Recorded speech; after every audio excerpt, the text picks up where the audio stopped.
नमस्कार दोस्तों, आप सबका हमारा चैनल यूएन टेक वर्ल्ड में स्वागत है।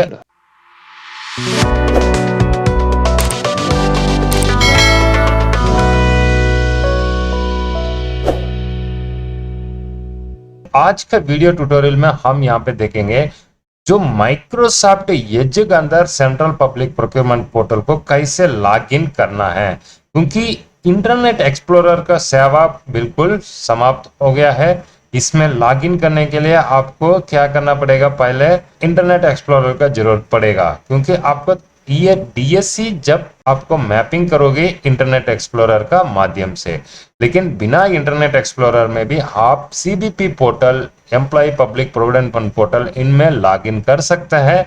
उसके लिए आपको दो चीज के ऊपर ध्यान देना पड़ेंगे। सबसे पहले वाला चीज, आपको एक सेटिंग करना पड़ेगा। सेटिंग क्या होता है, आपको इंटरनेट एक्सप्लोरर का एक ऐड ऑन को लेके आना पड़ेगा। वो कैसे लेकर आएंगे पहले उसको बताएंगे। दूसरी, उसके लिए आपको जावा कौन सी डाउनलोड करना उसके बारे में बताएंगे।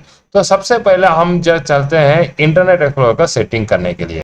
जैसे माइक्रोसॉफ्ट एज खोल दिया, एज खोलने के बाद आप eprocure.gov.in/eprocure/app इस पोर्टल में लॉगिन करने के लिए इस लिंक हमारा डिस्क्रिप्शन में दे रखा, आप डायरेक्ट इसको ओपन कर देना। आप जैसे माइक्रोसॉफ्ट एज में जाओगे, यहाँ पे देखिएगा राइट साइड में 3 हॉरिजॉन्टल बिंदी है, या नहीं तो ऑल्ट एफ को ऊपर क्लिक कर देना। यहाँ पे इस तरफ सेटिंग में जाना है, आपको पॉपअप खुल जाएंगे, उसमें सेटिंग में जाना। सेटिंग में जाने के बाद दो सेटिंग आपको करना है। एक सेटिंग था आपका अपीयरेंस में ओपन करना है, इसको स्क्रॉल डाउन करके आपको यहाँ पे देखिएगा आपका एक्सटेंशन है। जो एक्सटेंशन में कस्टमाइज टूल बार के अंदर इस एरिया को बोलता है कस्टमाइज टूल बार। इस एरिया में कस्टमाइज टूल बार में एक्सटेंशन बटन है, तो एक्सटेंशन बटन का इंटरनेट एक्सप्लोरर मोड ये बटन को एनेबल करना। अगर आपका पीसी में ये ऑप्शन नहीं आ रहा तो कोई दिक्कत नहीं है, आप डायरेक्ट क्या करना, माइक्रोसॉफ्ट एज ऑफलाइन इंस्टॉलर यहाँ पे एज ब्राउजर के ऊपर खोल देना। इसका भी जो अपडेट करने का लिंक हमारा डिस्क्रिप्शन में दे रखा है। आप यहाँ से विंडोज के लिए आप यहाँ से डाउनलोड कर देना। आपको कौन सी बिट आपका पीसी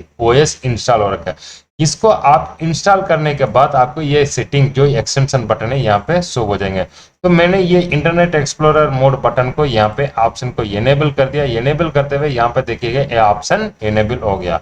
मैंने बाकी पूरा सेटिंग को यहाँ से क्लोज कर देता हूँ। जैसे ई प्रोक्योरमेंट पे पेज में आया, यहाँ पे देखिएगा ये एनेबल हो गया। तो इस मोड में एनेबल करने के लिए मैं दोबारा इसके ऊपर क्लिक करेंगे तो ये रीलोड होकर के आपको इंटरनेट एक्सप्लोरर पेज में आ जाएंगे। तो दूसरी वाला सेटिंग क्या, दिस पेज इज ऑप्टेन इन इंटरनेट एक्सप्लोरर मोड। तो कंपैटिबिलिटी मोड के लिए इसको ऑन कर देना है और दोबारा इस सेटिंग के ऊपर क्लिक करना है। करने के बाद नेक्स्ट टाइम अगर ये पेज खुलेगा तो इसको ऑटोमेटिक इंटरनेट एक्सप्लोरर मोड में इसको ओपन होगा। उसके लिए ये जो नीचे सेकंड वाला ऑप्शन है इसको एनेबल करके डन कर दीजिएगा। तो ये आपका नंबर 1 सेटिंग था। नंबर 2 सेटिंग क्या है, आपको जावा डाउनलोड करना। जावा आपको जहां कहीं नहीं जाना है, आपका पीसी में सबसे पहले देखना यहाँ पे जावा कोई है क्या। तो उसके लिए विंडो प्लस आर दबाइए, यहाँ पे देखिएगा शॉर्टकट है appis.cpl, इसके ऊपर एंटर कर देना। यहाँ पे देखिएगा आपका पीसी में जावा इंस्टॉल है कि नहीं, यहाँ से पता चल जाएगा। अगर जावा नहीं है तो कोई दिक्कत नहीं, अगर आपके पास कोई भी पुराना वर्जन का जावा है उसको अनइंस्टॉल कर दीजिएगा। करने के बाद सिस्टम को रीस्टार्ट कर देना। तो यहाँ पे डाउनलोड में जाना, जैसे दोबारा वापस ई प्रोक्योरमेंट पोर्टल में आया, यहाँ से डाउनलोड में गया। डाउनलोड में जाने के बाद यहाँ पे देखिएगा JRE8 डाउनलोड, ठीक है, जावा का, इसको ऊपर क्लिक कर देना। यानी कि जो JRE विंडोज i586.exe इसी जावा में ये काम करेगा। तो जावा हमने पहले से डाउनलोड कर दीजिएगा। ये आपको मिलेगा कितना एमबी का, 61 एमबी के लिए मिलेगा।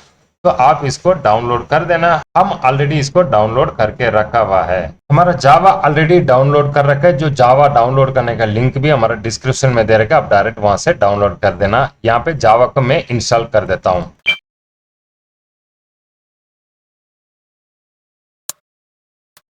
तो यहाँ पे जावा इंस्टॉल हो गया। जावा इंस्टॉल होने के बाद आपको यहाँ पे जाना, कहाँ पे, आपको एक छोटा सा सेटिंग जावा के अंदर करना है। वो कौन सी है, आपको ई प्रोक्योरमेंट का जो लिंक है उसमें ऐड करने के लिए है। अब क्या करना, स्टार्ट बटन को दबाना, यहाँ पे जावा पर क्लिक करना, यहाँ पे देखिएगा कॉन्फ़िगर जावा। कॉन्फ़िगर जावा में आपको एक सेटिंग, आपका जो यूआरएल है इसको एंट्री करना पड़ेगा। यहाँ पे उसके लिए कहाँ जाना पड़ेगा, यहाँ पे देना सिक्योरिटी में। सिक्योरिटी में जाने के बाद यहाँ पे जो सिक्योरिटी लेवल हाई रखना है, और यहाँ पे एक्सेप्शन साइट लिस्ट है, यहाँ पे एडिट साइट लिस्ट के ऊपर जाना और यहाँ पे ऐड बटन के ऊपर क्लिक करके जो आपका ई प्रोक्योरमेंट का जो पेज है इसको पूरा कॉपी कर देना है और जावा का जो लिंक है यहाँ पे पेस्ट करके ओके कर देना है। तो यहाँ पे ये देखिएगा एक्सेप्शन साइट लिस्ट में ये ऐड हो गया। उसके बाद एडवांस्ड में यहाँ पे कोई आपको करने का कोई आवश्यकता नहीं है, बाकी पूरा सेटिंग बाय डिफॉल्ट आपको जावा ले लेगा।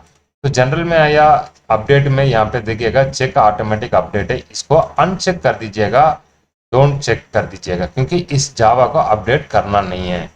तो इसके लिए यहाँ पे अप्लाई करके ओके कर देना। ये दो सेटिंग कर दिया। दो सेटिंग करने के बाद आपको जाना कहाँ, फिर दोबारा होम में जाना। होम में जाने के बाद डायरेक्ट लॉगिन के ऊपर जाना है, क्लिक हियर टू लॉगिन। तो यहाँ पे आपको और कोई सेटिंग का आवश्यकता नहीं, डायरेक्ट यहाँ से आप लॉगिन करके आपका ई प्रोक्योरमेंट पोर्टल में काम कर सकता है।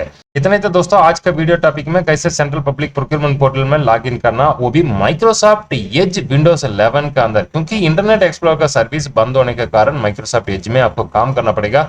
सो उसके लिए आपको इंटरनेट एक्सप्लोरर का जो एक्सटेंशन है उसको कैसे एनेबल करना है, और माइक्रोसॉफ्ट एज ब्राउज़र आपका अपडेट नहीं है तो उसको कैसे अपडेट करना है, और जावा कहाँ से डाउनलोड करना है, उसका इंस्टॉल करके उसका अंदर क्या सेटिंग करना है, पूरा बता दिया है।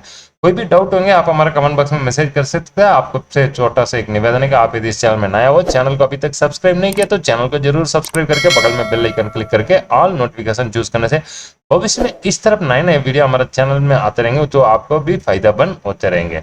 तो हम फिर मिलेंगे अगले नए टॉपिक में, तब तक के लिए जय हिंद जय भारत।